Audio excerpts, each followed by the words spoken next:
Live from the KMOV Broadcast Center in downtown St. Louis. This is News 4 with breaking news.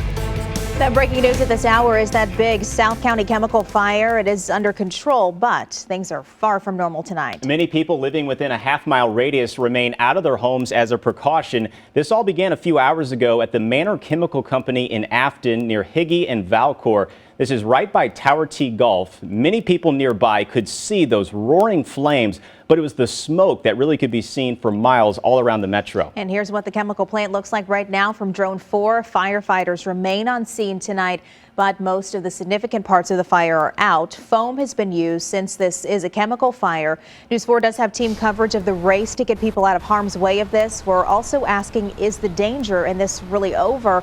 Our Ashley Lincoln just spoke to firefighters. Ashley, what can you share? Well, Sam, I can tell you there's still a lot of questions that we have that fire officials just can't answer right now because they are still investigating. Now, they do tell us that they are still going to be out here on this scene behind me for quite some time this evening. The key word tonight is assessment. They're going to assess this property behind us. They're assessing the chemicals and also assessing the environmental damage that could possibly pose to this property, and they're also monitoring hot spots. Now, here's some video of the scene when you first got out here.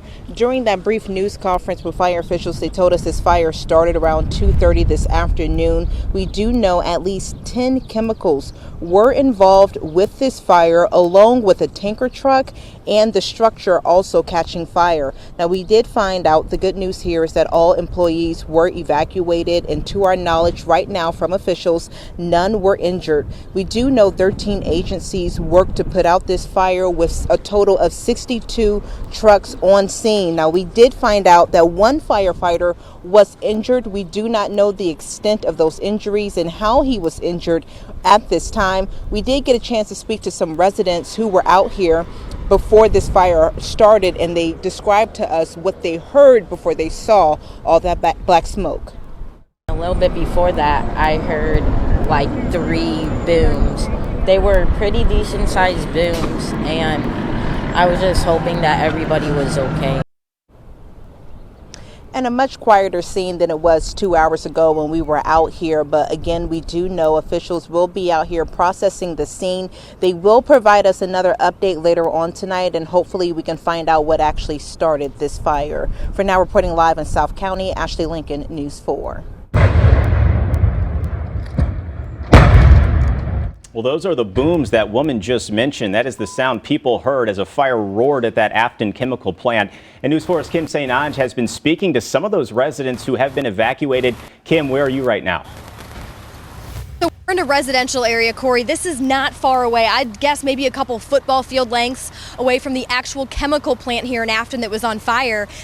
Behind me, you can see firefighters are still here from everywhere. I've seen firefighters from Pattonville, Lemay, Richmond Heights, Kirkwood, Creve Coeur, Eureka, everywhere to help with this massive fire here this afternoon. I do know they had, and you may be able to see it in the distance, there are some fire hoses that were out. They had connected to these fire hydrants in this area just as a backup, but were telling me that it didn't end up being necessary. I want to show you some video because thanks to all of you, we had so many viewers who were us video of this fire at this chemical plant, and again, that smoke, that black thick smoke, could be seen from downtown St. Louis earlier this afternoon, and that is why, of course, we're talking about how firefighters had to go door to door, knocking, letting people know within a half mile of this plant that you have to go. We were also over at Afton Elk Lodge earlier. That's where police and firefighters told anyone who was evacuated, they were told they could go there and that the Red Cross would be there to help. I talked to one woman who says she was terrified because she's not able to walk. When the fire department knocked on my door and told me I had to get out of there, I can't walk, I need my wheelchair, and they took me out in my wheelchair and put me on a stretcher and brought me here in the ambulance.